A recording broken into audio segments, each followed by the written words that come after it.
यह कहानी है एक इंसान की जिसने 400 से ज़्यादा दिन तक दुनिया के सबसे बड़े और बेरहम समंदर पैसिफिक ओशियन में ज़िंदगी और मौत की जंग लड़ी, वर्ल्ड रिकॉर्ड बनाया और 14 महीनों बाद जब वह जिंदा वापस भी आया, लेकिन आते ही ऐसा क्या हुआ कि उसको जेल में जाना पड़ गया। जानते हैं इस वीडियो में पूरी कहानी।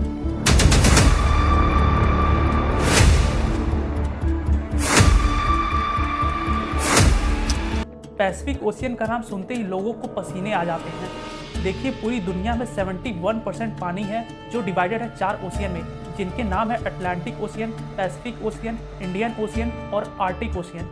सबसे बड़ा पैसिफिक ओशियन है। इस ओशियन पर कुछ ही आइलैंड हैं जो बहुत ही छोटे हैं और कुछ तो ऐसे आइलैंड्स हैं जिन पर आज तक कोई इंसान जा ही नहीं सका है। अब अगर गलती से भी कोई इंसान पैसिफिक ओशियन में गुम हो जाए तो उसको ढूंढना तकरीबन नामुमकिन है। पैसिफिक ओशियन में 14 महीनों तक जिंदा रहने वाले इंसान का नाम था जोस सैल्वाडोर अल्वारेंजा।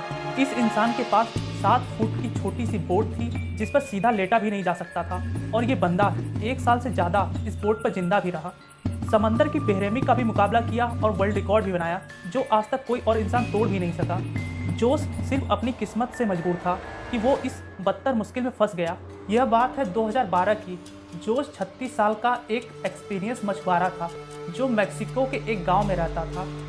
17 नवंबर 2012 में जोस और उसका एक साथी मिलकर फिशिंग करने के लिए निकलते हैं, रोज की तरह अपनी 7 फुट की छोटी सी बोट पर। इस बोट पर ज़्यादा दूर तक जाकर मछली नहीं पकड़ सकते थे। ये बोट बहुत ही छोटी थी जिस पर एक इंजन और एक फ्रिज था, तो यहाँ कुछ मछलियाँ पकड़ सकते थे। दोनों ने 30 घंटे में आने का फैसला किया। दोनों निकल पड़ते हैं। मेक्सिको के किनारे से 120 किलोमीटर दूर अपना जाल समंदर में बिछा रहे होते हैं कि अचानक एक समुद्री तूफान उनको अपनी तरफ आता नजर आता है। वक्त बचाने के लिए वो जाल को भी छोड़ देते हैं और बोट को फुल स्पीड में भगाते हैं। मुश्किल से 6 घंटे में किनारे से 20 किलोमीटर ही दूर थे कि बोट का इंजन अचानक खराब हो जाता है। उनको किनारा भी दिख रहा था और उनका गांव भी। तूफान काफ़ी पीछे रह गया था। उनके पास एक रेडियो था जिससे वो अपनी लोकेशन बॉस को भेज दी और जवाब का इंतजार करने लगे।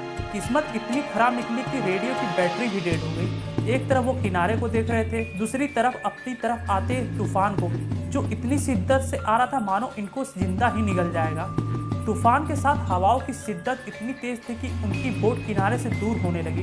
कुछ ही देर में किनारा मंजर से हट गया और तेज लहरें उनको दूसरी ओर खींचने लगी। इनके बॉस तक जब वो मैसेज पहुंचा तो बहुत देर हो चुकी थी।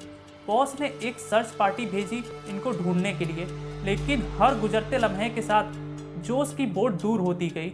तूफान की वजह से ना तो कुछ देख पा रहे थे और ना समझ पा रहे थे कि अब वो किस जगह पर है और किनारा किस तरफ है। हैरानी की बात यह है कि सिर्फ 5 दिन में इनकी बोट किनारे 450 किलोमीटर दूर पहुंच गई थी। छोटी बोट होने की वजह से इनको ढूंढ पाना और भी मुश्किल हो रहा था। ना इनके पास कोई फ्लेयर गन थी, ना ही कोई ऐसी चीज आग लगाने की जिससे धुएं के सिग्नल से देकर किसी को बुला सके। दोनों एक दूसरे को देख रहे थे, मन ही मन सोचने लगे कि शायद अब बचना मुश्किल है। 2 दिन पहले ही खाना खत्म हो चुका था।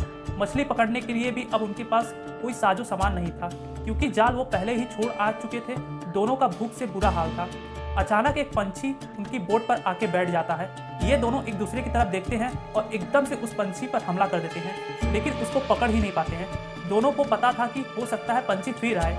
कुछ ही देर में एक और पंछी आता है। इस बार दोनों बहुत ही तरीके से उसको पकड़ने का प्लान करते हैं और आखिरकार कामयाब भी हो जाते हैं। और इस तरह दोनों अपनी भूख मिटाने के लिए बोट पर आने वाले परिंदों से अपना गुजारा करते हैं। समंदर का खारा पानी पीने से इंसान की मौत हो सकती है। इस वजह से इन्होंने बारिश के पानी को प्लास्टिक की बोतल में स्टोर करना शुरू कर दिया, जिसको पीकर वो जिंदा रहते थे। लेकिन जब बारिश ना पड़ती तब वो प्यास बुझाने के लिए मछलियों और टर्टल्स का खून पीते थे, लेकिन वो भी तब जब उनको पकड़ने में कामयाब हो जाते थे। दिन गुजरते गए। ये दोनों जिस मेंटल टॉर्चर से गुजर रहे थे, इमेजिन करना भी हमारे लिए बहुत मुश्किल है। आखिरकार जोस का साथी ये टॉर्चर बर्दाश्त न कर सका और 4 महीने के बाद उसने सुसाइड कमिट कर लिया। अब बोट पर सिर्फ जोस अकेला था और उसके चारों तरफ पानी ही पानी था, जिसको देखकर उसको जिंदगी की कोई उम्मीद नहीं नजर आ रही थी। लेकिन अपने हालात से तंग आकर जैसे तैसे जिंदगी गुजारने लगा। मैप्स में देखा जाए तो अंदाजे के मुताबिक जोस जिस पैसिफिक ओशियन में हिस्से में मौजूद था, जिसको दुनिया का सबसे खामोश तरीन हिस्सा माना जाता है क्योंकि यहाँ से सिर्फ कार्गो शिप ही गुजरती हैं। मेक्सिको के किनारे को छोड़े 6 महीने से भी ज़्यादा हो चुके थे और इस दौरान जोस ने अपने साथी को भी खो दिया था। इस वजह से वो काफ़ी ज़्यादा फ्रस्ट्रेट हो चुका था। एक दिन जोश को दूर समंदर में एक कार्गो शिप नजर आता है। पिछले 6 महीनों में ये पहला शिप उसको नजर आई थी और ये मंजर देखते ही उसमें जिंदगी की उम्मीद नजर आ जाती है। उसने कार्गो शिप की तरफ हर मुमकिन इशारा करने की कोशिश की, लेकिन बदकिस्मत शिप इतनी दूर थी कि जोश को भी वो ना देख सके और देखते ही देखते जोश की नज़रों से वो शिप गायब होने लगी और वो ये सोचने लगा कि शायद मेरी किस्मत में ही मरना लिखा है। दोस्तों जरा सोचो, 6 महीने तक आप दुनिया की ऐसी जगह पर अटके हो जहाँ पर दूसरा इंसान भी नज़र नहीं आता हो और लंबे अरसे के बाद आपको कोई दिखे लेकिन वो आपको ना देख सके, गुजर जाए तो आपको कैसा लगेगा। 11 महीनों के बाद जोश ने अपनी इस छोटी सी बोट पर 8000 किलोमीटर ट्रेवल कर चुका था। उसके कपड़े भी फट चुके थे और उसके पास खुद को सनलाइट से बचाने के लिए सिर्फ एक अंडर वेस्ट ही बचा था। आखिरकार वो घड़ी आ गई जब किस्मत जोश पर मेहरबान हुई। फाइनली 439 दिन बाद 30 जनवरी 2014 को उसे अपने आसपास नारियल तैरते हुए दिखाई दिया और आसपास कुछ पंछियां भी मंडरा रहे थे। ये नज़ारा वो देखकर समझ गया कि आसपास कोई आइलैंड जरूर होगा। फिर उसे दूर एक आइलैंड दिखाई दे रहा था। उस आइलैंड तक पहुंचने के लिए उसे करीब आधे दिन तक का समय लग गया। जैसे बोट उस आइलैंड के करीब पहुंचा, वो बोट से जंप करके आइलैंड की ओर तैरने लगा और फाइनली महीनों गुजारने के बाद वो एक ठोस जमीन पर पहुंच गया। दरअसल इस आइलैंड को इबोन एटोनी कहा जाता है, जो दुनिया का सबसे छोटा आइलैंड है। ये ऊपर वाले का चमत्कार ही था कि हवाओं का रुख कुछ इस तरह से उसके बोट को मोड़ दिया कि उसके बोट उसके छोटे से आइलैंड की ओर ले गया। अगर वो गलती से इस आइलैंड तक नहीं पहुंच पाता या फिर थोड़ी सी हवा का रुख इधर से उधर होता तो वो तक कभी पहुंच ही नहीं पाता और फिर अगर वो जिंदा बच पाता तो शायद 5000 किलोमीटर दूर फिलीपींस के एक टापू को ही देख पाता। पर जोश की किस्मत अच्छी थी कि वो इबोनी एटोनी आइलैंड पर पहुंच गया। यह उसके लिए वरदान साबित हुआ, मानो मौत के मुंह से निकलकर उसको जिंदगी मिल गई हो। थोड़े बहुत एरिया का जायजा लेने के बाद उसे घर दिखाई दिया। फिर कुछ देर बाद उस घर से एक इंसान निकल कर आया। करीब 14 महीने समंदर में गुजारने के बाद वो पहली बार किसी जिंदा इंसान को देख रहा था। यह देखकर उसकी आंखों से आंसू आ गए। उसकी कहानी जानने के कुछ ही देर बाद वहाँ पर लोकल पुलिस पहुँच गई।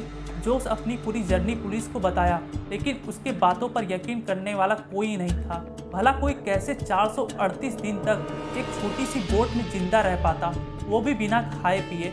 एक लाश को देखते हुए अपनी बात को साबित करने के लिए वो अपने बॉस को कॉल किया, जो उसे मछली पकड़ने के लिए भेजा करता था। उसके बॉस ने भी ये पुष्टि कर दी कि जोश मेरे लिए काम करता था और 1 साल पहले समंदर में वो खो गया था। अब वो किसी और कंट्री में पहुंच गया था, वो भी बिना वीज़ा के। इसलिए कुछ दिनों के कानूनी कार्रवाई करने के बाद उसे वापस मैक्सिको भेज दिया गया। लेकिन ये जर्नी अभी खत्म नहीं हुई थी। जोश के मित्र उसकी आधी रास्ते में ही मौत हो चुकी थी।